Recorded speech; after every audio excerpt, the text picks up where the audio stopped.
Hey guys, welcome back to another video. Today we're going to be talking about decidability and efficiency in computer science. So many problems. Why is computer science riddled with so many problems? Because computer scientists are in the business of solving problems. That's why. So let's define the word problem and some special types of problems in the context of computer science. So first of all, a problem is just a general description of a task that can or cannot be solved algorithmically. That's a good word right there. Try that one out. So a problem is not that something is wrong or that something bad is happening. A problem is just a task to be solved. Now, an instance of a problem is a specific task that needs to be solved with specific input. For example, sorting is a problem, but sorting a specific list like the numbers 2, 3, 1, and 7, that's an instance of the problem. Also, a decision problem is a problem with a yes or no answer. For example, is there a path from A to B? Yes or no. And an optimization problem. An optimization problem is a problem with the goal of finding the best solution among many. For example, what is the shortest path from A to B? And then we have what is called a decidable problem. A decidable problem is a decision problem for which an algorithm can be written to produce a correct output for all inputs. For example, is the number even? And then we have an undecidable problem. An undecidable problem is one in which no algorithm can be constructed that always leads to a correct yes or no answer. So can computers solve every problem? That's the big question. Well, it probably doesn't surprise you to hear the answer is no. However, it may surprise you to learn that this is mathematically proven to be impossible. It is impossible for computers to solve every problem. In fact, Alec Turing, one of the most influential figures in computer science, theorized what would later become the digital computer as part of his proof. Turing proved that at least one task is computationally undecidable. He called it the halting problem. He proved that you cannot write a program that will tell you which program will halt or exit and which ones will continue forever, indefinite loops. An undecidable problem may have some instances that have an algorithmic solution, but there's no algorithmic solution that could solve all instances of the problem. There's many ways to solve a problem. However, most computer scientists spend time constructing programs for problems that computers can solve. A programmer's knowledge and skill affects how a program is developed and how it is used to solve a problem. Even so, there are often many different approaches to solving the same problem. Multiple solutions may be equally valid, with no single one being exclusively better than the other.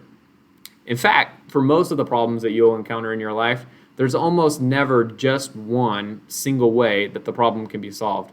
Instead, there are almost always multiple ways of solving a given problem, some of which might be better choices than others. Your challenge as a computational thinker is to design a solution that works and to recognize how your algorithm can be made more efficient. So how do we know that one algorithmic solution is any better than another? In order to answer that question, we need a way of measuring the relative performance or efficiency that an algorithm offers. An algorithm's efficiency is determined through formal or mathematical reasoning.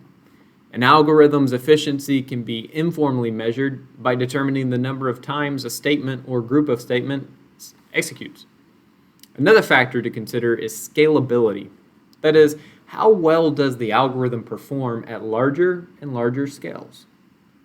If the algorithm is efficient for a small data set, is it also efficient when applied to a much larger data set?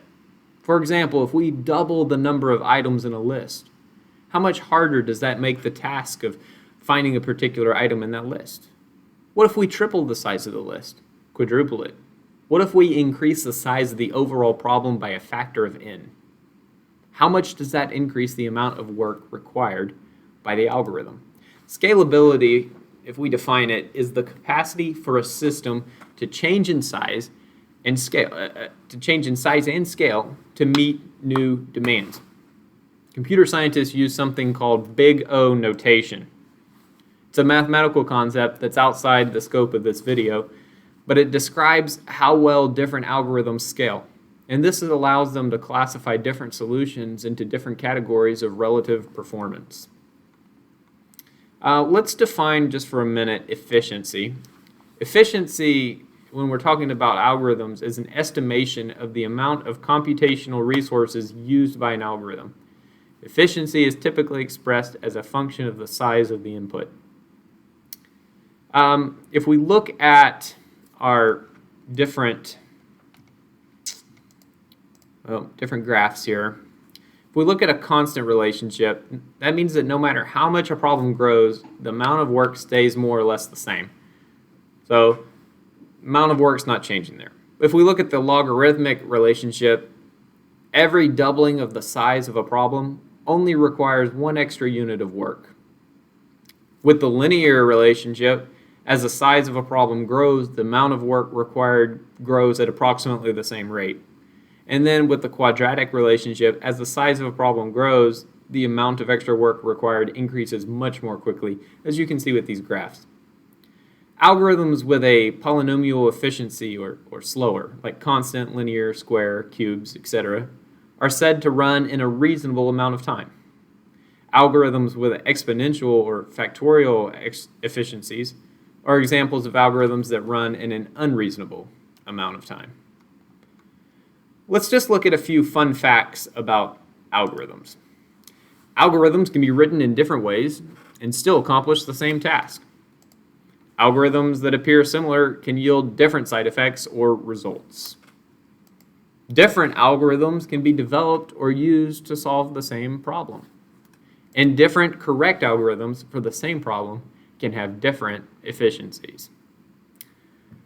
So I want you to imagine that you need to search through a list of 1,000 or even 1,000,000 items. Let's talk about different types of searching. So the one type of searching through a different type of list, if we use an algorithm, would use a linear relationship. And this is usually the kind of search that would fall in a linear relationship would be called a sequential search or a linear search. But these algorithms check each element of a list in order until the desired value is found or all elements in the list have been checked. So if the item were toward the front of the list, then sequential search would find the item with very few examinations. However, if the item were toward the end of the list, sequential search might need to look through as many as 1,000,000 items if we were looking through 1,000,000 different items. On average, depending on where the item might be located in the list, sequential search will require examining about 500,000 items if we were looking at 1,000,000 items in all. This is referred to as having linear performance because there is a linear relationship between the size of the problem, in other words, the total number of items you have to search through, and the amount of work required to solve the problem. For example, how many times you must actually look at, how many of these items do you have to actually look at before finding what you're looking for. So this is just what we call sequential search. But let's look at something else. This is called binary search. If you compare that to a binary search, which, what we were talking about, the linear, it doesn't seem that the same one-to-one relationship between the size of the problem and the amount of work exists. The binary search algorithm starts at the middle of a sorted data set of numbers, and it eliminates half of the data. This process repeats until the desired value is found or all elements have been eliminated. In order to implement a binary search on a data set, the data must be in sorted order first. Because of its divide and conquer approach, the amount of work required to find an item grows much more slowly with binary search than with sequential search. In fact, with this logarithmic behavior, you can double the total number of items in the list, and it only costs one more unit of additional work. This means that if the size of the problem grows incredibly large, the amount of extra work that the algorithm will require will stay relatively small. Binary search is often more efficient than sequential linear search when applied to sorted data. But there are some problems with scalability. Small and simple problems are often easy to solve because even an inefficient solution likely doesn't require much work in the first place. But as problems grow larger, the efficiency of an algorithm becomes more and more important. So important that it might mean the difference between the problem even being solvable or not. Improvements in algorithms, hardware, and software increase the kinds of problems and the kinds of problems that are solvable by programming. On the other hand, suppose law enforcement wants to develop a piece of forensic software that's intended to break the encryption on whatever data they need to investigate. The easiest solution is to take a brute force approach that simply tries all possible password combinations.